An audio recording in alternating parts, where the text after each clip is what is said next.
está Mauricio Pozo, ministro de Economía y Finanzas. Bienvenido a Contacto Directo. Muchas gracias por la entrevista. Buenos días. A la orden. Buenos días también. Primero, anunciado el resultado por el Consejo Nacional Electoral y el triunfo de Guillermo Lasso, ¿cómo han reaccionado los mercados, los bonos, el riesgo país que bajó 400 puntos? Bueno, esto demuestra lo que algunas veces se pudo comentar. Los mercados son muy sensibles al tema político también, la expectativa de lo que puede acontecer. El triunfo de Guillermo Lasso lo que ha hecho es desplomar el riesgo país alrededor de 700, 800 puntos, que es de alguna manera el valor que históricamente se venía presentando en los últimos años. Esto significa una caída de cerca, como usted menciona, de 400 puntos. Esto es muy bueno para el Ecuador porque esto demuestra que hay confianza en lo que puede ser el manejo económico hacia adelante. Ven que se puede dar, por ejemplo, una continuidad a la ruta que se ha venido trazando y esto también confirma lo que alguna vez mencioné, de que los indicadores macroeconómicos en general, en el ámbito fiscal, en el ámbito externo, en el tema monetario, mostraban un proceso de recuperación, pero el riesgo país no bajaba, porque había una preocupación política. Esa preocupación se desvanece con el resultado electoral actual y por lo tanto tenemos esta nueva realidad de cómo nos ven los mercados internacionales. Obviamente ese riesgo país tiene que seguir cayendo, pero creo que sin duda alguna que es una gran noticia el tener este indicador nuevamente en niveles mucho más manejables. Hay desembolsos pendientes del Fondo Monetario Internacional que igual estaban a la expectativa, uno, de quién iba a gobernar, bajo qué modelo, y dos, si se aprueba el proyecto de ley de defensa de la dolarización. Con lo primero, de lo que han conversado antes con el fondo, ¿qué se esperaría ahora? El Fondo Monetario está en una actitud de mucha apertura, de mucha flexibilidad. Ha apreciado mucho todo el esfuerzo que hemos venido realizando para el cumplimiento del convenio. Hemos empujado, por ejemplo, las reformas que son temas cualitativos, como fue la ley anticorrupción, que había escepticismo si se iba o no a aprobar y fue finalmente aprobada. Y hemos insistido en una tercera ocasión en la Asamblea Nacional para la ley de defensa de la dolarización, que es el otro elemento cualitativo para este año, como requisito para el desembolso del fondo, que es un desembolso en este caso cuatrimestral, ya no es trimestral como fue el año pasado. Y en ese sentido habrá que esperar el pronunciamiento del nuevo gobierno, pero en todo caso es de esperar que este vaya por la línea de mantener el orden fiscal, profundizar lo que tengan que profundizarse, y de esta manera las posibilidades de mantener el acuerdo con el fondo son mucho más grandes, y nosotros vamos a hacer lo que siempre dijimos, trabajar hasta el último día, cumpliendo todo lo que tenemos previsto cumplir, entre otros requisitos, el propio convenio con el Fondo Monetario. El subdirector del fondo decía ayer que sí hay un fuerte compromiso con el gobierno ecuatoriano, un crecimiento más sólido, pero claro que es muy pronto para saber si habría algún cambio en el programa de crédito ampliado, esos 6.500 millones de dólares que en su momento se aprobaron. Ahora, ¿ven necesario que la Asamblea apruebe el proyecto de fortalecimiento de la dolarización que ya está corriendo en sus plazos? Bueno, el programa, como usted conoce, está para 27 meses. Este programa termina el año 2022. Para este año está previsto un monto de desembolso global de 1.500 millones. Una primera entrega sería de aproximadamente 450 millones con las cifras y con el primer cuatrimestre de cierre. Se esperaría que si hay la aprobación final de la ley, nosotros somos optimistas de que esto se pueda producir y además obviamente con las otras metas cuantitativas. No es solamente la ley, hay que cumplir todo lo que tiene que ver con la reducción del desequilibrio fiscal, la acumulación de reservas, el equilibrio primario, etcétera. Todo esto viabilizaría el desembolso inicial.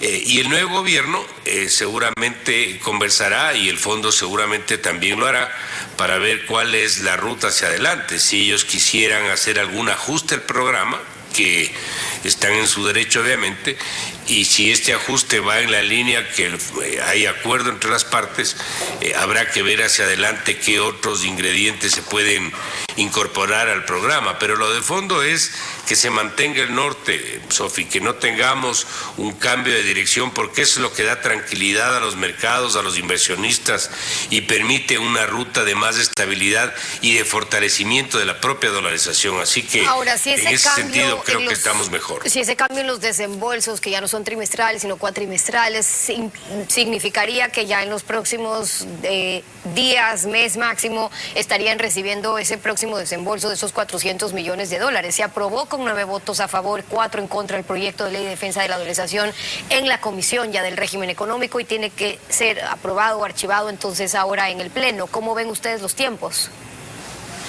Bueno, tenemos poco tiempo, como sabemos son 30 días lo que demanda un proyecto de una ley económica urgente. ¿Esto qué significa? Que hasta el día 24 o 25 de este mes ya debería estar finalmente resuelto la posición de la Asamblea. Hasta ahora, poco a poco ganando terreno, ha habido de alguna manera conciencia y racionalidad en lo que ha venido el comportamiento de los miembros, en este caso de la Comisión Económica.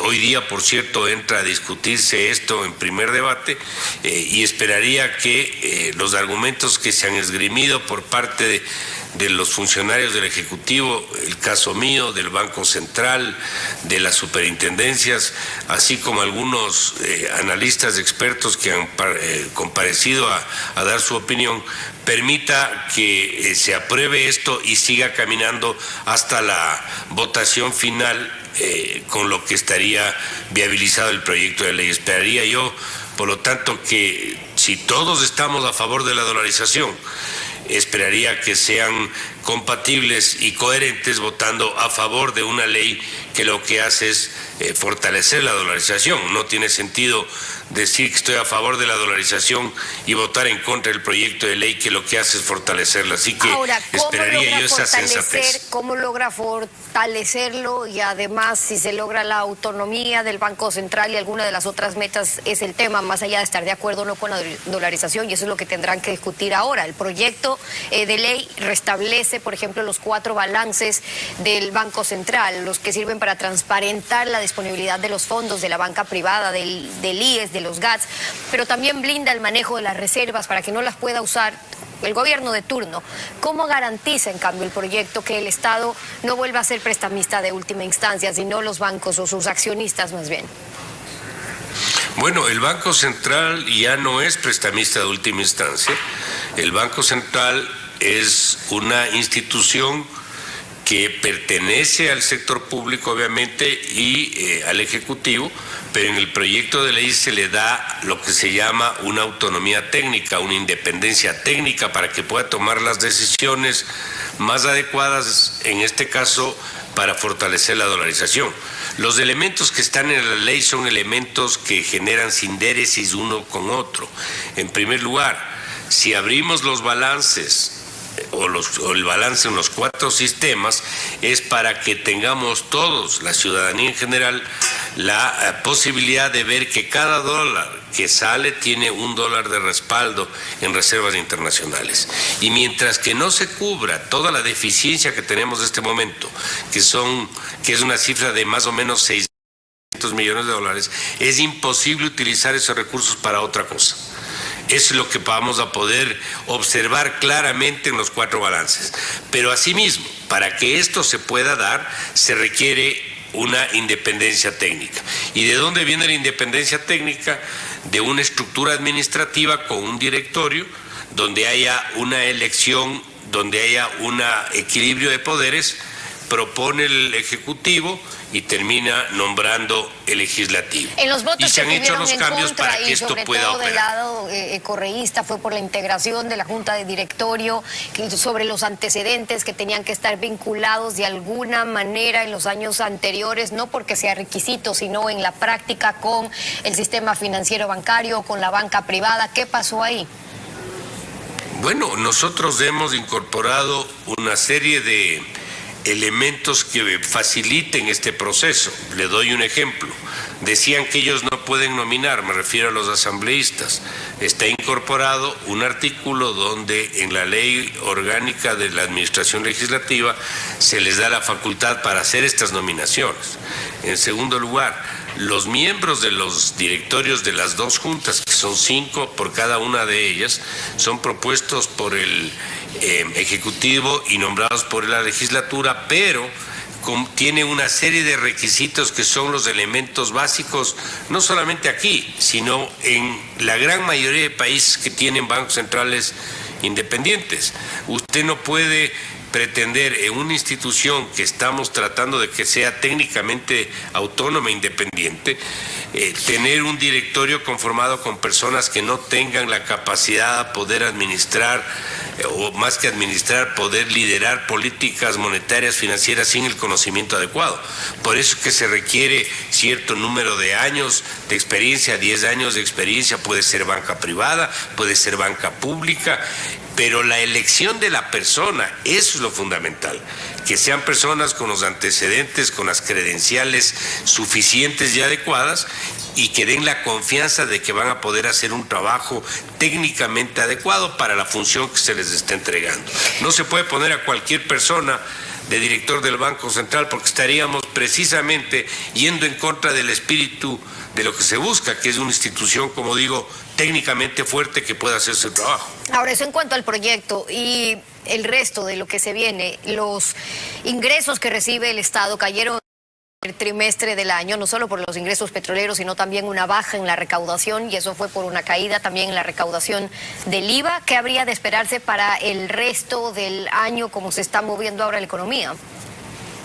Si usted le ve de todo el año anterior, obviamente existe una caída del ingreso petrolero y el ingreso tributario.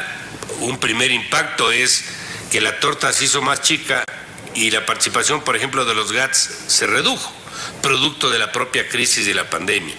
Este año 2021 es un año donde usted, si empieza a ver mes a mes, si usted ve, por ejemplo, diciembre, enero y febrero, diciembre 2020, enero y febrero 2021, frente a los mismos meses del año pasado, la recaudación ya crece, ya tiene crecimiento favorable.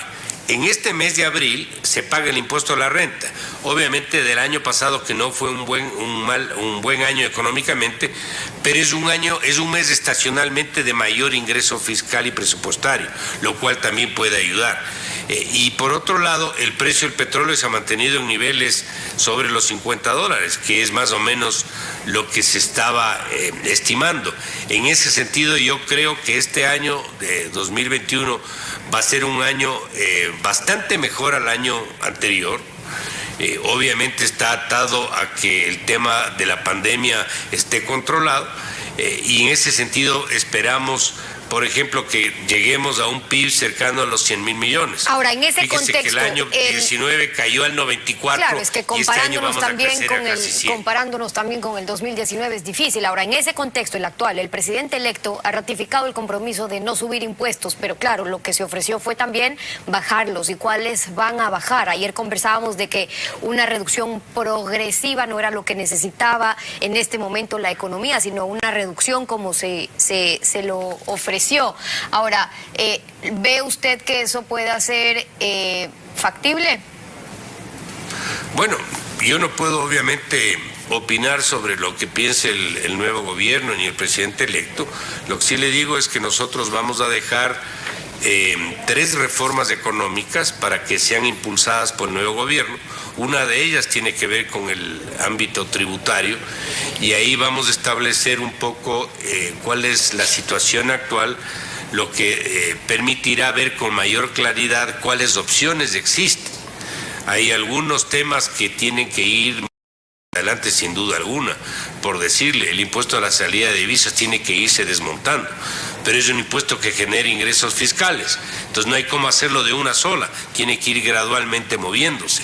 Hay que hacer una revisión del impuesto, por ejemplo, que tiene que ver con a las sociedades, impuesto a la renta a las sociedades. Hay que hacer el análisis si el 25% es el porcentaje adecuado o no es el adecuado. Y en ese contexto, pensar en alternativas como es el caso del IVA o alguna otra. Y adicional, vamos a trabajar en una primera etapa en una revisión arancelaria que legalmente no es un impuesto, pero es un costo de producción y va pegado también al costo de producir en el país. Entonces, en ese ámbito general, el nuevo gobierno pues tendrá que ver cuál es la opción que le parece más conveniente. El economista Mauricio Pozo, ministro de Finanzas, acompañándonos hoy en Contacto Directo. Muchas gracias por haber estado con nosotros. Muchas gracias, a la orden siempre, Sofía. 7:13. Vamos a una pausa y cuando regresemos, continúa en